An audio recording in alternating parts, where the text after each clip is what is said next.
Assalamualaikum warahmatullahi wabarakatuh.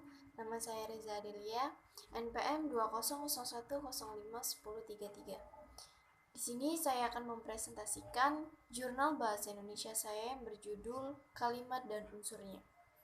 Pengertian kalimat. Kalimat adalah bagian terkecil, ujaran, atau teks wacana yang mengungkapkan pikiran secara utuh.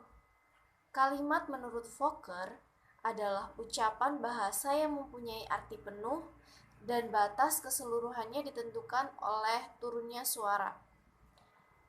Jadi, kriterium yang akan dipakai untuk menentukan apakah akan dihadapkan dengan kalimat atau tidak ialah yang dinamakan bunyi kalimat atau intonasi. Menurut Kamus Besar Bahasa Indonesia, kalimat adalah satuan bahasa yang berdiri sendiri, mempunyai pola intonasi, final, dan secara aktual atau potensial yang terdiri atas klausa. Kemudian ada pendapat dari Dr. R. Kunjana Rahardi.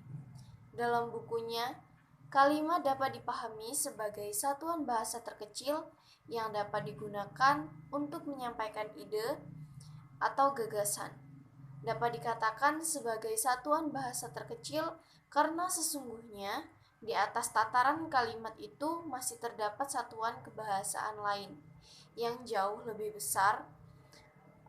Pakar berbeda menyatakan bahwa kalimat adalah satuan bahasa yang secara relatif berdiri sendiri, mempunyai intonasi akhir, dan secara aktual dan potensial terdiri atas klausa.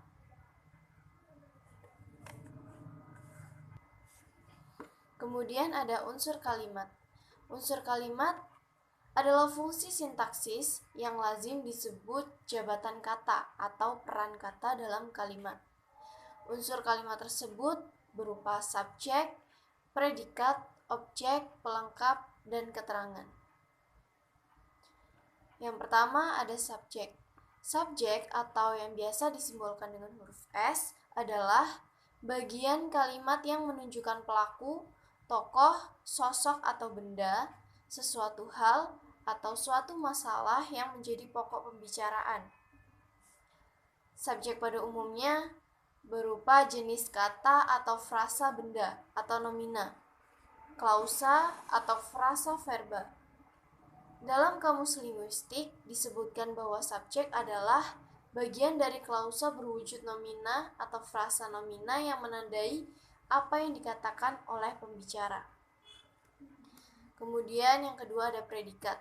Predikat atau yang biasa disimbolkan dengan huruf P adalah bagian kalimat yang memberitahu melakukan tindakan atau dalam keadaan bagaimana subjek, si pelaku, tokoh, atau benda di dalam satu kalimat. Selain memberi satu tindakan atau perbuatan subjek, predikat juga dapat menjadi sifat, situasi, status, ciri, atau jati diri subjek. Kemudian yang ketiga ada objek. Objek yang disimbolkan dengan huruf O adalah bagian kalimat yang melengkapi predikat. Objek pada umumnya terdiri dari nomina, frasa nominal, atau klausa. Kemudian ada pelengkap. Pelengkap di belakang P yang merupakan verba.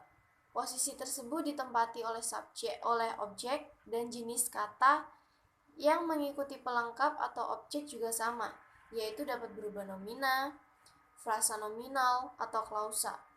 Namun, antara pelengkap dan objek itu ada perbedaan. Kemudian keterangan. Keterangan atau yang biasa disimbolkan dengan ket adalah bagian dari kalimat yang menerangkan berbagai hal mengenai bagian kalimat yang lainnya.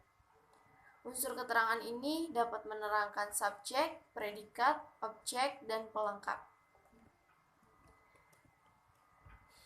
Dijelaskan juga jenis kalimat. Kalimat dalam bahasa Indonesia dapat digolongkan menurut jumlah klausa pembentuknya. fungsi isinya, kelengkapan unsurnya, dan susunan subjek predikatnya. Menurut jenis klausa, kalimat dapat dibedakan menjadi kalimat tunggal dan kalimat majemuka. Kalimat tunggal dapat diartikan sebagai kalimat yang terdiri dari satu klausa. Kalimat tunggal ini hanya mengandung satu unsur saja, yaitu subjek, predikat, objek, pelengkap, dan keterangan. Kelima unsur tersebut tidak harus muncul semuanya secara bersamaan, akan tetapi unsur minimal sebuah kalimat yaitu subjek dan predikat yang harus ada dalam satu kalimat tersebut. Kemudian, kalimat majemuk. Kalimat majemuk diartikan sebagai perluasan dari kalimat tunggal. Pada dasarnya, kalimat majemuk adalah kalimat yang merupakan gabungan dari dua atau lebih kalimat tunggal. Seperti diketahui bahwa kalimat tunggal yang terdiri dari satu klausa. Berarti kalimat majemuk mengandung lebih dari satu klausa. Sekian, terima kasih.